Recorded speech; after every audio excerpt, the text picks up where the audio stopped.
네, C 프로그래밍 7번째 주제 배열에 대해서 학습하기로 하겠습니다. 학습 내용은 배열이란 무엇인가를 이며 1차원 배열과 2차원 배열, 그리고 문자 배열과 예제 프로그램입니다. 학습 목표는 동일한 속성과 의미를 가지는 다량의 자료를 효율적으로 처리할 수 있는 자료 구조를, 즉 배열을 이해하는 것이고요. 배열의 선언과 초기화 방법, 그리고 활용법을 터득하는 것입니다. 자, 사전 지식 점검으로 다음 퀴즈를 한번 알아맞혀 보시기 바랍니다. 배열은 동일한 유형의 자료만을 저장할 수 있는 자료 구조이다.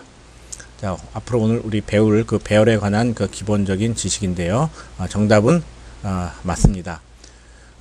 동일한 자료 속성과 의미를 지니는 여러 개의 값을 동시에 저장하기 위해서는 어떠한 개념이 필요한데, 그 변수 대신에 사용되는 자료 구조가 바로 배열인 것입니다.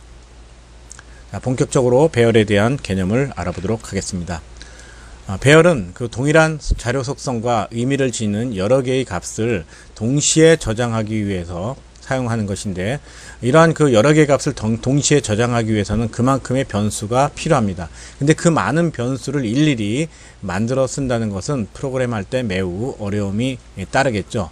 예를 들어서 40개의 습도 센서로부터 들어오는 값을 저장하기 위해서 다음처럼 40개의 그 변수를 만들어 쓴다면은 굉장히 혼란스러울 수가 있겠습니다.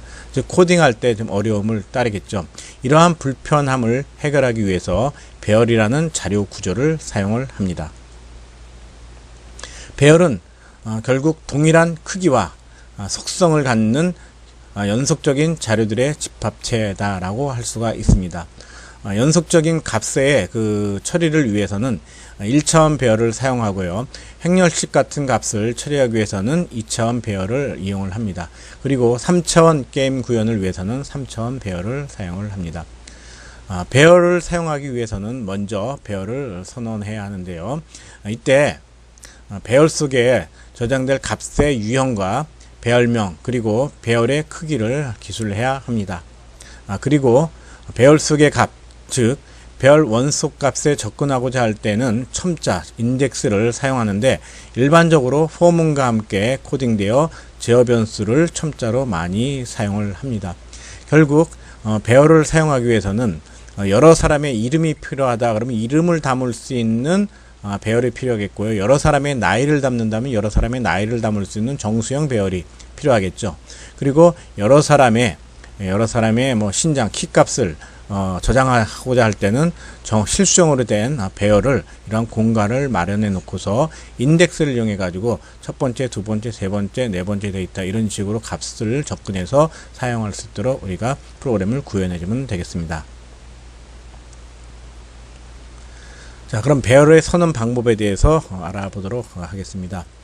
자, 배열의 선언 방법의 형식은 다음과 같습니다. 즉 배열명을 먼저 써주는데, 이 배열 변수명처럼 써주고 그 옆에 가로에다가 배열의 크기를 써줍니다. 그리고 이 배열의 크기가 예를 들어서 10이다 그러면 10개의 기억 공간이 이렇게 잡히는데 여기에 들어갈 데이터의 유형이 뭔지 바로 앞에다가 자료형을 기입해 주면 되겠습니다.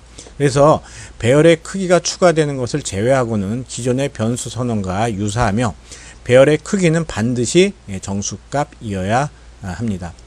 자, 다음 예를 들어 볼까요? 실수 형태의 40개의 센서 값을 저장하기 위해서는 다음처럼 배열을 선언해야 합니다. 선언했죠? S 배열명이 됐고요. 배열의 크기는 40해서, 즉 센서 값으로부터 들어오는 그런 값을 40개까지 저장하기 위한 공간을 이렇게 쓰겠다고 선언하면은 메모리에 프로그램 실행 시에 40개의 기억 공간이 확보가 됩니다. 이때 이게 더블로 선언되어 있다면은 한 개당 바이트 수는 8바이트가 되겠죠. 8바이트씩 총 몇 바이트죠? 앞발에 320바이트가 총 320바이트에 해당하는 기억 공간이 잡히고요. 각각의 원소에다가 여러분이 필요한 값, 즉 센서 값을 저장을 하면 되겠습니다. 이때 주의할 것은 배열의 첫 번째 원소는 첨자가 0부터 시작한다는 거죠. 그래서 마지막 원소를 가리킬 때는 첨자, 즉 인덱스를 39로 지정을 해 주어야 합니다.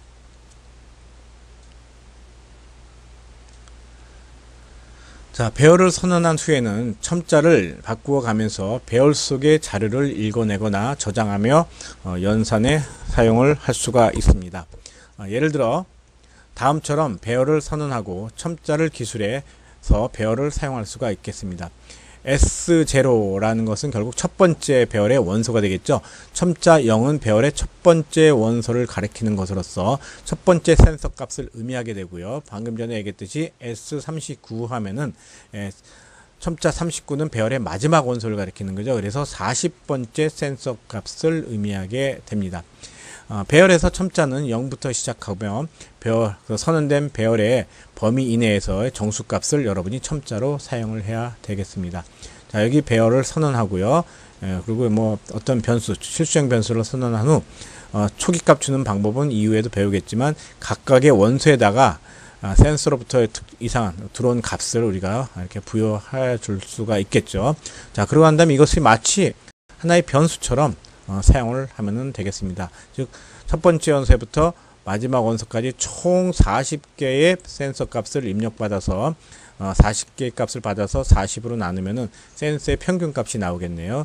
그 평균 값을 AV라는 변수에다가, 실수형 변수에다가 저장하는 한 예를 보인 것입니다. 그래서 배열을 사용하기 위해서는 선언을 하고요. 선언 후에 첨자 인덱스를 이용해서 인덱스 각 원소에다가 어떤 값을 저장하면서 우리가 프로그래밍을 해주게 됩니다. 자, 배열을 선언한 후에 배열 원소에다가 어떤 임의의 값을 넣을 수가 있는데, 뭐 입력문을 통해서 넣을 수 있지만 배열을 선언하면서 배열의 어떤 초기치 값을 줄 수도 있습니다. 그래서 배열의 그 초기화 방법에는 크게 두 가지 방법이 있는데, 프로그래머 입장에서는 편리한 방법을 사용하면 되겠습니다.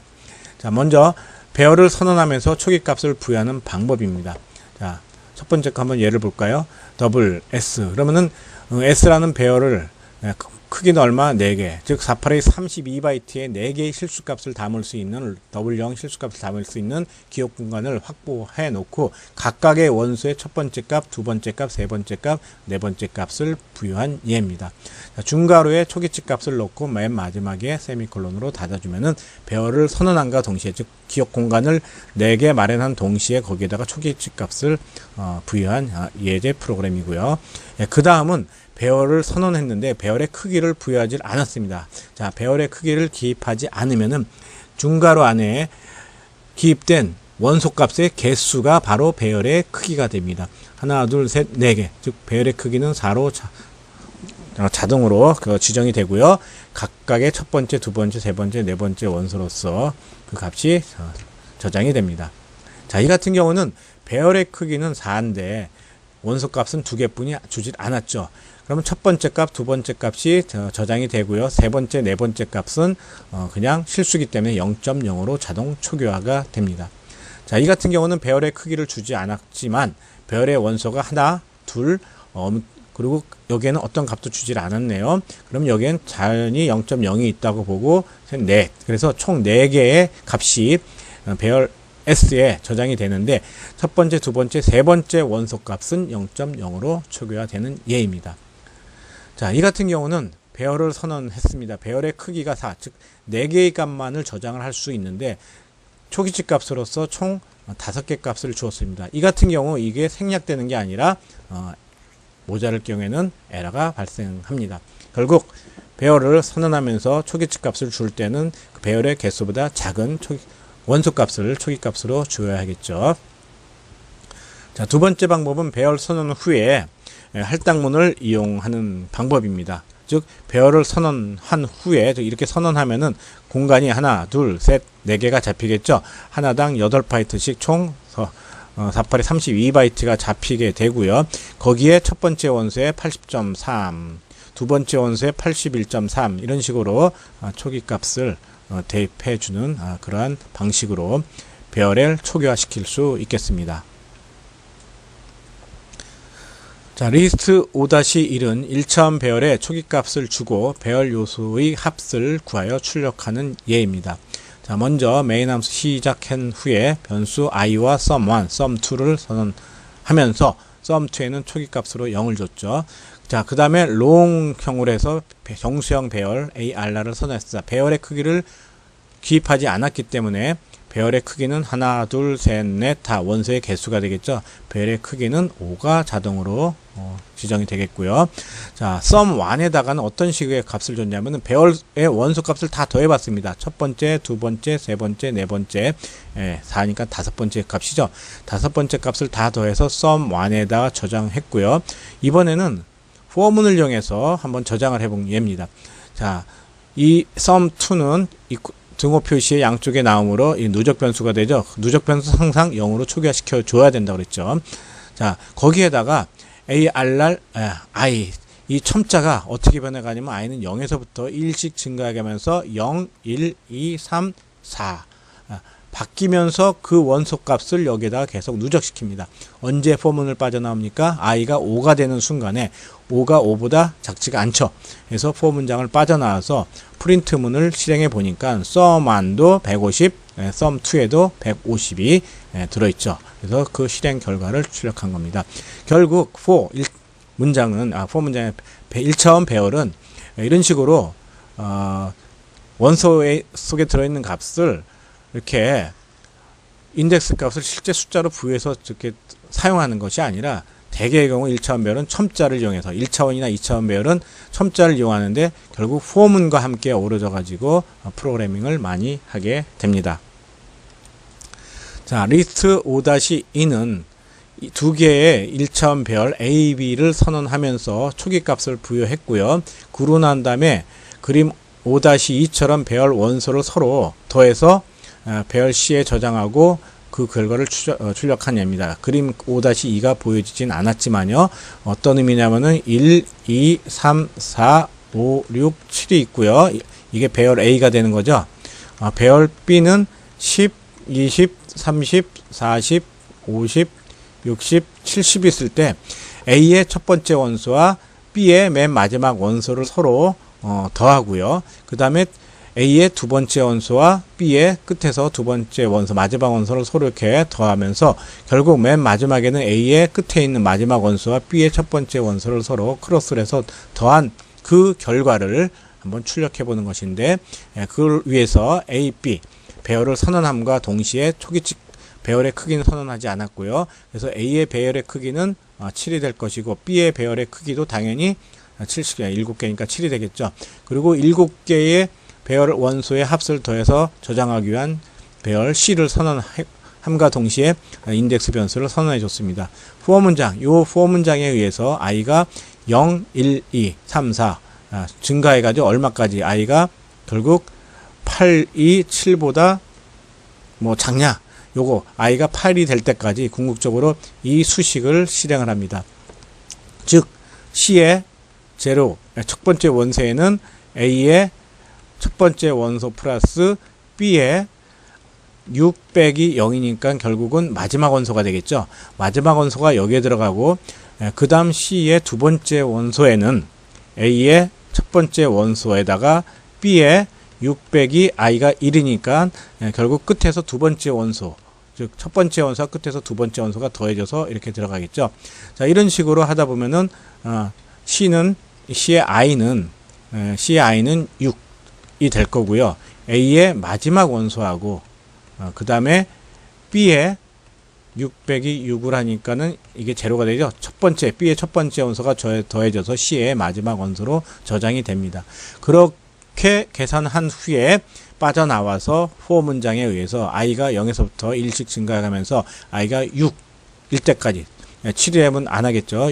6이 되는 동안 i 값이 0, 1, 2, 요 값이 0, 1, 2 바뀌어가면서 각 원소의 값을 여기서 출력한 그런 예를 보인 것입니다.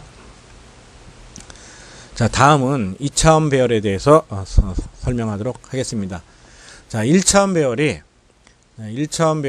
일행의 여러 개의 열을 갖고서, 한 행의 여러 개의 열을 갖고서 자료를 처리하는 데 반해서 2차원 배열은 여러 행에 여러 개의 열을 구성하여 자료를 처리하는 것입니다. 즉 2차원 배열은 행과 열로 구성되는 자료 구조로 M행, M열에 해당하는 기억 공간을 확보를 합니다. 물론 이 기억 공간에 저장되어 처리되는 자료는 동일한 크기와 속성을 가져야 합니다. 8바이트, 4바이트, 2바이트, 1바이트이면서 동시에 정수면은 정수형, 실수면은 실수형, 문자면은 문자형이어야 된다는 얘기죠.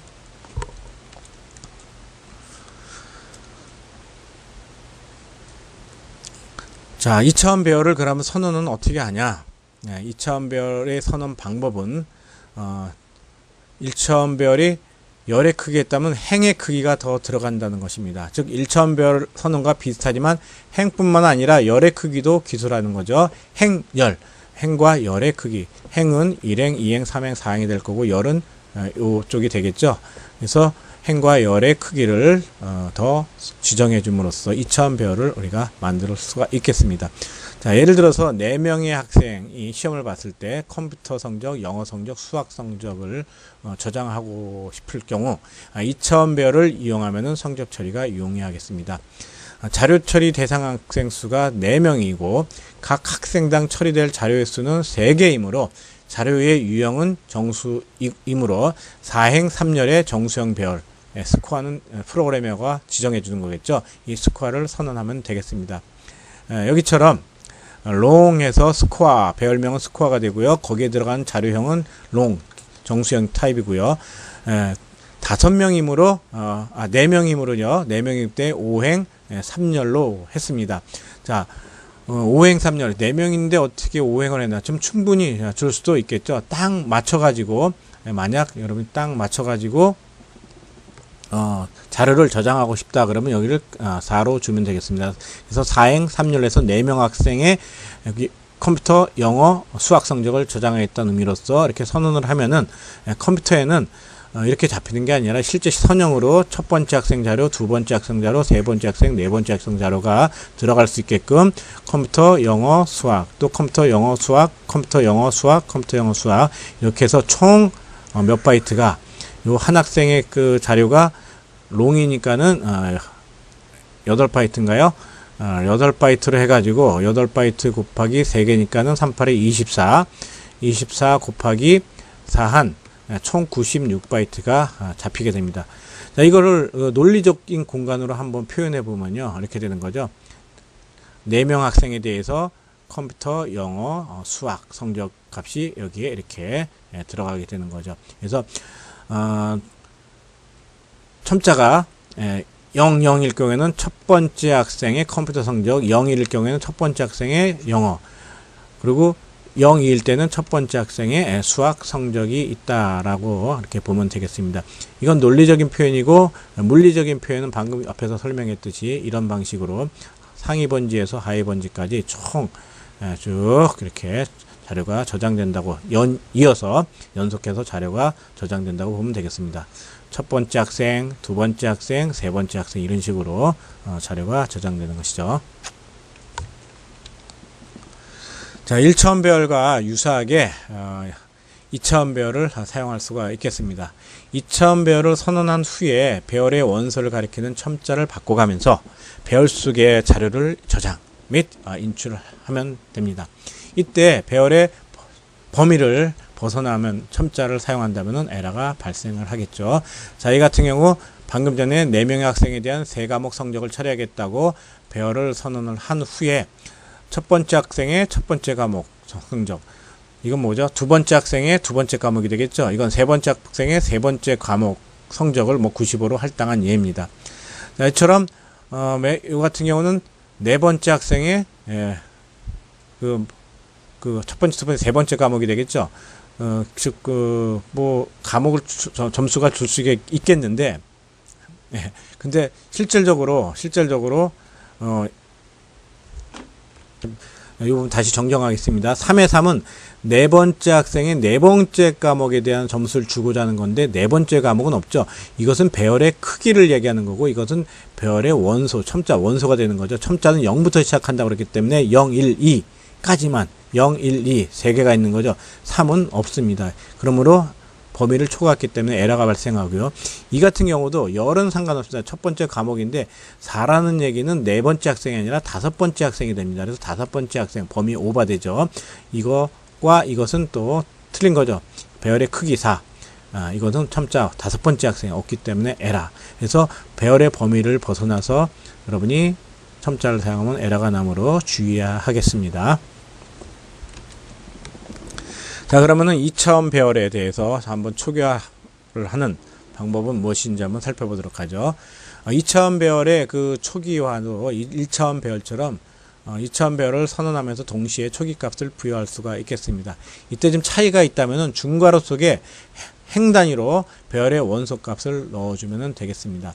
예를 들어서 배열을 선언하면서 3명의 학생에 대한 컴퓨터, 영어, 수학 성적을 초기화하고자 한다면은 배열의 크기를 3행 3열로 선언한 후에 중괄호를 이용해서 한 학생 이런 식으로 3명의 학생에 대한 성적을 나열해주면 되겠습니다.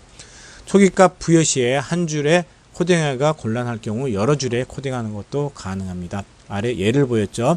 첫 번째 학생, 두 번째 학생, 세 번째 학생의 영어, 컴퓨터, 영어, 수학 성적, 컴퓨터, 영어, 수학 성적을 각각 주어도 되고요.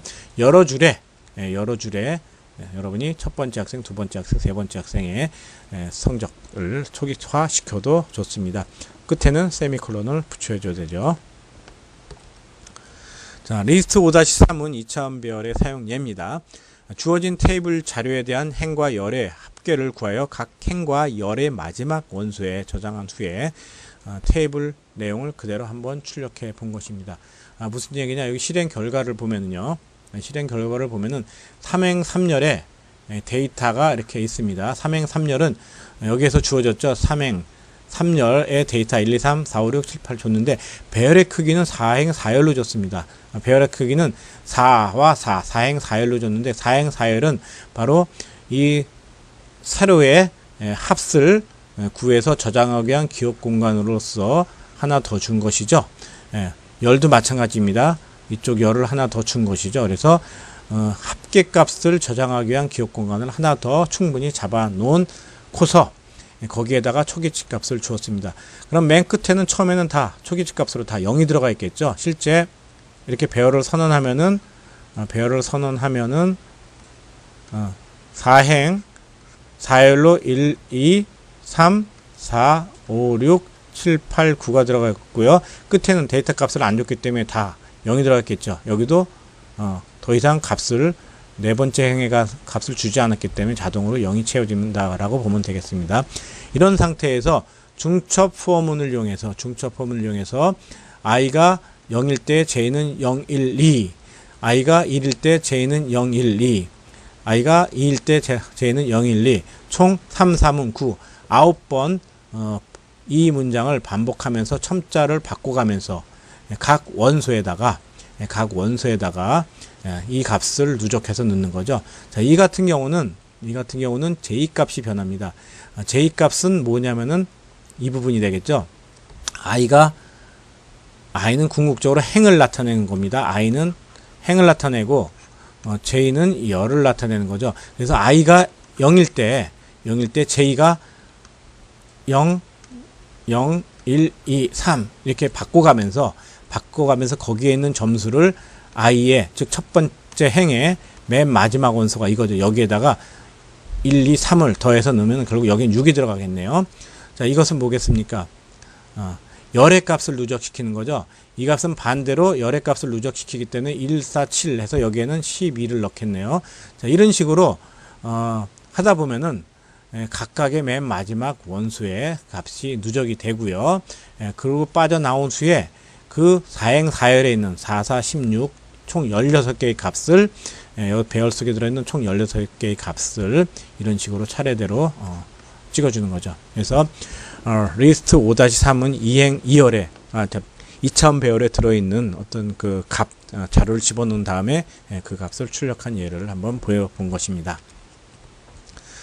자, 배열 중에 1차원, 2차원 말고 문자 값을 저장하는 문자 배열이 있습니다. 자, 문자 배열은 일종의 1차원 배열로 자료형이 문자형인 배열입니다. 배열 선언과 초기값 부여 방법은 1차원 배열과 동일하지만 저장되는 값이 문자라는 것이 약간 더 창의한 부분이죠.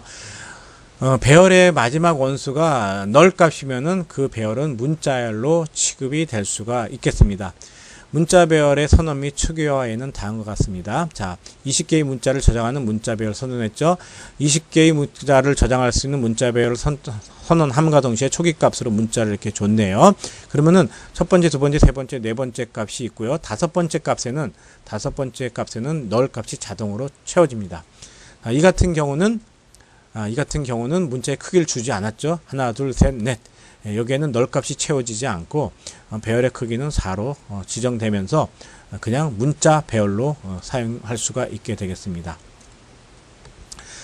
만약 여러분이 문자 배열을 선언하고 만약 문자열로서 사용하고자 한다면은 문자 배열의 끝에는 반드시 너를 넣어줘야 된다는 거.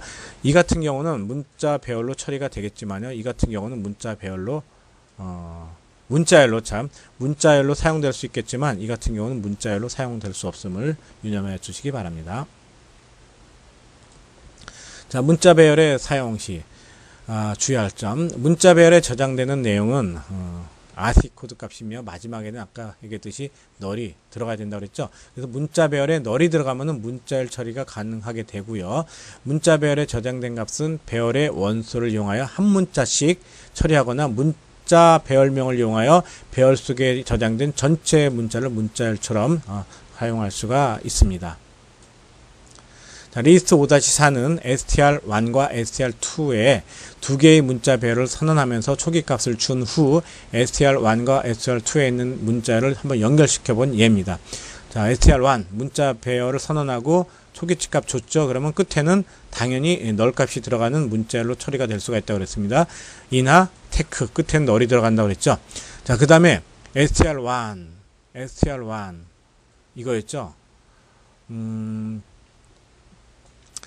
자, str1에 네 번째, 즉 다섯 번째 원소로 빈칸을 줬습니다.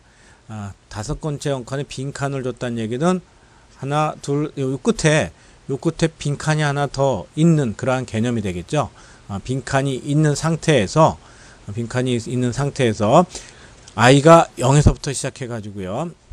자, i가 0인 상태라는 얘기는 결국 이게 5가 되겠네요. 이거는 뭐 할까요? 0이 되죠. 즉 str2의 이 배열의 첫 번째 원소를 어디에다가 결국 str1의 여섯 번째 원소에다 넣는 거죠. 여섯 번째. 결국 인, 하, 빈칸 여섯 번째 원소인 여기에다가 다시 t를 넣겠네요. 또 i가 증가되면은 일곱 번째 원소에 이 계속 ch를 넣어준 얘가 되겠습니다. 그리고 여기에 맨 나중에 널이 있다고 그랬죠. 널까지 들어가면 이 전체가 하나의 문자열로, 즉 이 str1이 새로운 문자열로 처리돼 가지고 문자열이 들어가 있다고 보고서 들어가 있기 때문에 그 메모리에 들어가 있는 내용을 뭘로 문자열 형태로 출력할 수가 있는 것입니다. 그래서 실제 문자별 str에 들어있는 내용 나중에 확인해 보면은 이나 테크, 처음에는 이나만 있었지만 이나 브랭크 테크가 있기 때문에 찍어준 거죠. 물론 널 값은 출력하지 않죠. 자, 이렇듯 문자 배열을 선언하고 문자열처럼 사용할 수 있는 예를 한번 보인 프로그램을 살펴보았습니다. 지금까지 그 배열에 대한 개념을 살펴봤는데요. 1차원 배열과 2차원 배열, 그 다음에 문자 배열을 우리가 확인했죠. 문자 배열 같은 경우는 끝에 널 값을 줌으로써 문자열처럼 이용할 수 있다라고 했고요. 우리가 1차원 배열은 그냥 한 행의 여러 어떤 행에 해당하는 자료값을 갖는 자료를 처리할 때 배열을 선언해 쓰면 되겠고, 2차원 배열은 행과 열 개념이 있을 때 배열을 선언해서 사용하면 된다라고 했습니다. 자, 마지막 요약 부분을 살펴보도록 하겠습니다. 자, 첫 번째, 배열은 동일한 모와 모를 갖는 연속적인 자료들의 집합체라고 그랬죠. 배열을 사용하기 위해서는 동일한 성격을 갖는 자료들, 이름이면 이름, 뭐 나이면 나이, 뭐 이런 식으로, 그래서 동일한 크기와 속성을 갖는 연속적인 자료들의 집합체라고 했습니다. 배열 원소의 값에 접근하고자 할 때는 무엇을 사용한다? 인덱스, 첨자를 이용하는 거죠. 그래서 포문과 함께 많이 사용이 된다라고 했습니다. 문자 배열은 일종의 1차원 배열로 자료형이 무엇인 배열이다. 자, 1차원 배열인데 자료형이 문자형인 배열이죠. 그래서 문자 배열 안에 들어갈 수 있는 값들은 문자 값만 다 들어간다라고 보면 되고요. 자, 문자 배열이 되려면 문자열의 끝에는 항상 뭐를 쳐요? 네, 널 문자가 있어야 된다고 그랬죠. 자, 마지막 2차원 배열 선언 시에 배열의 크기 중 뭐의 크기는 생략할 수 있다? 2차원 배열에서 열이죠. 행이죠. 참. 행의 크기를 생략하면은 행은 첫 번째 학생, 예를 들어 첫 번째, 두 번째, 세 번째, 세 명의 학생 성적을 입력하면 그 배열, 2차원 배열에서 행의 크기는 3으로 이렇게 결정이 되겠습니다. 자, 이렇게 이번 시간에는 배열에 대한 개념을 공부를 해봤습니다. 다음 주에는 C 언어에서만 제공해주는 포인터의 개념을 설명하도록 하겠습니다. C에서의 포인터는 꽃 중에 꽃이라고 할 수 있죠. 근데 많은 학생들이 이 포인터 개념을 어려워합니다. 하지만 실제적으로 포인터가 일종의 변수이고 그 변수가 갖는 값이 주소값이라는 것 이외에는 사용함에 있어서 커다란 어려움이 없습니다. 우리가 일반 변수와 포인터 변수 이렇게 구분이 될 수가 있겠는데, 일반 변수는 정수값, 상수값, 어떤 문자값 이런 것들을 갖죠. 그럼 포인터 변수는 그러한 값들이 있는 곳에 메모리 주소를, 그런 주소에 해당하는 값을 갖는다라고 하면 이해를 해주면 되겠습니다. 자, 자세한 것은 다음 시간에 공부하도록 하겠습니다. 자, 여러분 수고하셨습니다.